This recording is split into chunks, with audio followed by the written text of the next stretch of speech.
এক খণ্ড tissue paper বা ন্যাপকিনের দাম সর্বোচ্চ কত টাকা হবে? বাংলাদেশের কথা বললে ছোট এক প্যাকেটের দাম 10 টাকা, তাই তো? কিন্তু এর সঙ্গে মেসি নামটি জড়িত থাকলে তার দাম হয়ে যাবে কয়েক কোটি টাকা। ঠিকই শুনেছেন, 2 যুগ আগে যে ন্যাপকিনে মেসির সঙ্গে প্রথমবারের মতো বার্সেলোনা চুক্তি স্বাক্ষর করে, সেই ন্যাপকিনটি নিলামে বিক্রি হয় প্রায় 11 কোটি টাকায়। আজ আপনাদের জানাবো তারই গল্প।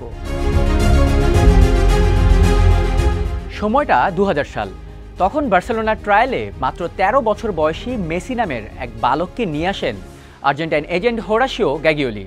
নিজের অসাধারণ দক্ষতা দিয়ে সেই ট্রায়ালে সবাইকে মুগ্ধ করেন মেসি। কিন্তু সে সময় অলিম্পিকের কারণে অস্ট্রেলিয়াতে ছিলেন বার্সার মূল দলের স্পোর্টিং ডিরেক্টর ও স্কাউট প্রধান কার্লোস রেক্সাচ।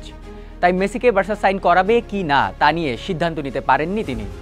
তবে মেসির খেলা কেমন লেগেছে তা ট্রায়াল নেয়া কোচদের কাছে জানতে চান রেক্সাচ। বার্সা কোচদের কেউ বলেন, মনে হচ্ছে বার্সেলোনাতে স্বয়ং সৃষ্টিকর্তা এসেছেন। আবার কেউ বলেন সে একজন টেকনিক্যালি গিফটেড খেলোয়াড়। কেউ আবার এর বিরোধিতা করে বলেন মেসি খুব ছোট, তাকে সাইন করানোর দরকারই নেই, সে এখানে সিরিয়াস ফুটবল খেলতে পারবে না। এসব শুনে রেক্সাচ বলেন, আমি এসে তার খেলা দেখেই সিদ্ধান্ত নেব সে ক্লাবে থাকবে কি না। বার্সেলোনাতে ফিরেই মেসির খেলা দেখার জন্য একটি ম্যাচ আয়োজন করেন রেক্সাচ। অক্টোবরের 2 তারিখে হওয়া সেই ম্যাচে প্রতিপক্ষ হিসেবে রাখা হয় মেসির চেয়ে বয়সে বড় সব খেলোয়াড়দের। ম্যাচ শুরু হওয়ার পর পুরো মাঠ এক চক্কর দিয়ে এসে ডাগ আউটে বসার সঙ্গে সঙ্গেই রেক্সাচ বলেন তাকে সাইন করাতেই হবে, সে এখানের সবচেয়ে সেরা ফুটবলার। ঠিক এভাবেই রেক্সাচ সহ সবাইকে নিজের খেলা দিয়ে মুগ্ধ করেন 13 বছর বয়সী মেসি। কিন্তু মেসিকে সাইন করাতে গিয়ে কিছু বাধা বিপত্তির মুখে পড়ে বার্সেলোনা। একে তো মেসির উচ্চতা ছিল কম, বয়সও কম, তার উপর তিনি আবার ইউরোপিয়ানও নন। এসব কিছু ভেবে কিছুটা দ্বিধাদ্বন্দ্বে ছিল বার্সেলোনা। ডিসেম্বরের 14 তারিখ বার্সা টেনিস কমপ্লেক্সে একটি মিটিং আয়োজন করেন রেক্সাচ।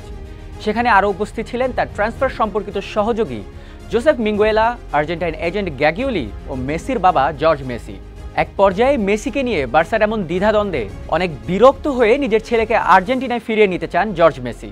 তা দেখে সঙ্গে সঙ্গে মিটিংয়ের মধ্যেই টেবিলে থাকা একটি ন্যাপকিন তুলে নেন রেক্সাচ। তাতে নীল কালির কলম দিয়ে মেসিকে বার্সা সাইন করার চুক্তিপত্র লিখেন তিনি। এরপরই বদলে যায় ফুটবল দুনিয়া। মেসির সেই ন্যাপকিন পেপারই এবার নিলামে তোলা হয়। যুক্তরাজ্যের বিখ্যাত নিলামকারী প্রতিষ্ঠান বোনহামস এই নিলাম আয়োজন করে। ভিত্তিমূল্য $3 লাখ থেকে নিলামে সেই ন্যাপকিনটি $9,65,000 বা বাংলাদেশি মুদ্রায় প্রায় 11,29,00,000 টাকায় বিক্রি হয়।